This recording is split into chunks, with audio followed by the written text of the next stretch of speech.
Capturing fleeting moments with newborn photography is our topic on Luminar Coffee Break. Let's see what we can accomplish in 10 minutes or less, starting now.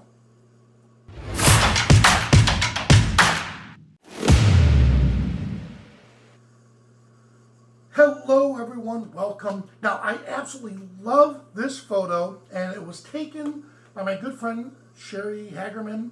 You know her from the woman who produces ClickCon, which is an amazing conference, but she's also an amazing portrait and wedding photographer.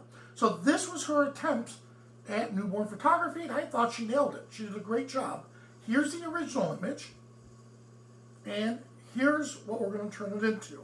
And by the way, this right here is straight out of camera. I love her composition. She's an artist.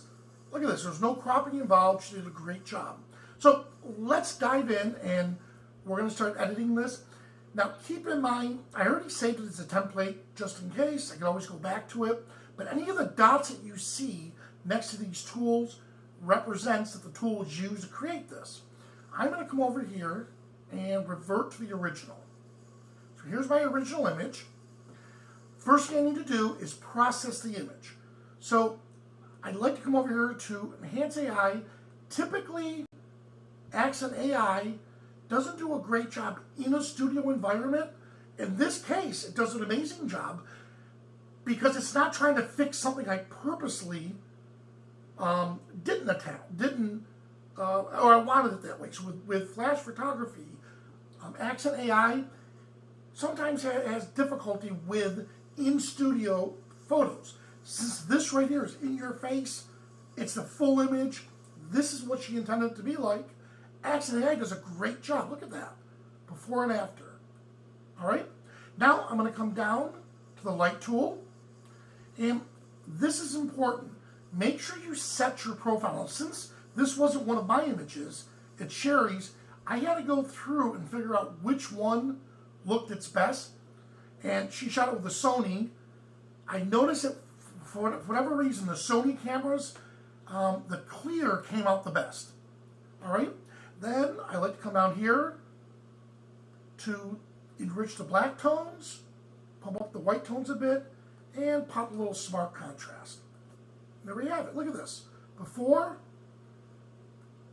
and after. Now that was just a real quick 30-second development inside the light tool along with Accent AI.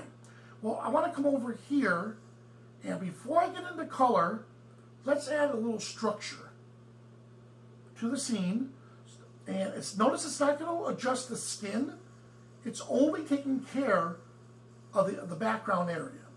We have that set, and then vignette. I'm going to choose the subject right here. And what I want to do is I want to use the vignette tool to darken the background a bit and to draw attention towards the baby. Now I could come over here and add a little inner light. And actually, you know what? I will. Just a bit. There we go. All right, that's looking great. Once again, well, let's see what the vignette tool did. Look how the vignette tool added to this. See how it brought our eye towards the baby's face? Now, here's the part that's a little tricky. Let's come up here to the color. Now, for color, in this image here, I am going to desaturate it just a little bit. But then I want to bring out the vibrancy. And what that's going to do is that, so globally, we use the saturation to desaturate the entire image globally. Now, locally, I want to use the vibrancy tool, or slider. And what that's going to do is take the muted colors and just enrich them. All right, that looks good. Now, I'm going to come down here, saturation again. Look at the skin tones in the baby. Typically, you'll see red. Look at this, right? And you'll see orange. All right? So what we want to do is this. Let's remove some of the color cast of the red on the baby's skin, but let's enrich the orange just a little bit. Now it brings it back. Let's see what that color did for us. Here's before. Zoom in on the baby. After. It's a very subtle and light change, but that's a great way to make sure your colors are accurate. All right? So far, everything looks great. This was the development section. Now let's get a little creative.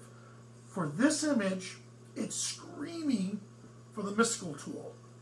I'm going to go to an extreme so you can see it. The mystical tool does just that. It makes everything blurry, dreamy, mystical looking. I don't want to go to this extreme, but let's bring it back right about to here. Maybe bump up some of the shadows, and then smooth it out just a bit. Look at that.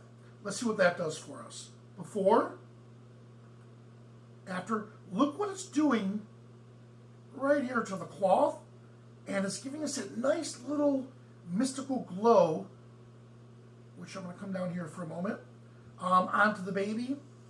So let's add just a little more. Good, that looks good. Now, from here, we could continue with how we want to colorize the entire scene.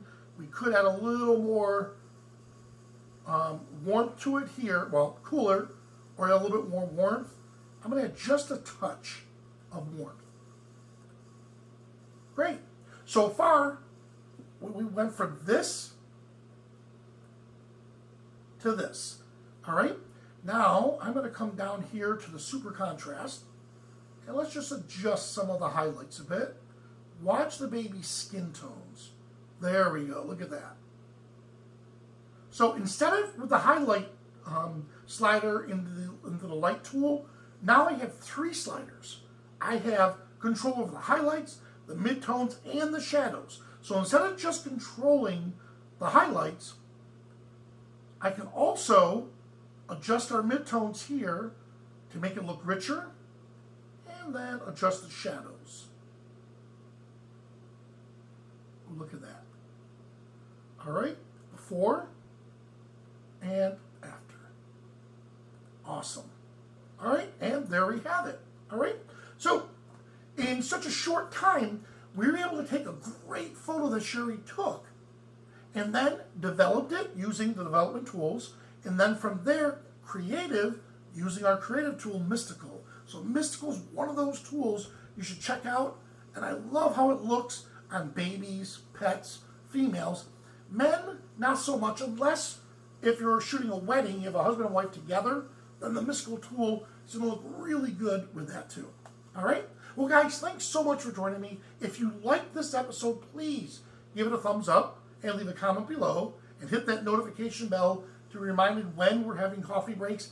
If you didn't find this helpful, instead of just hitting the thumbs down, please leave a comment and give us a positive critique on what you feel or why you didn't like it so we can help better improve these coffee breaks. All right?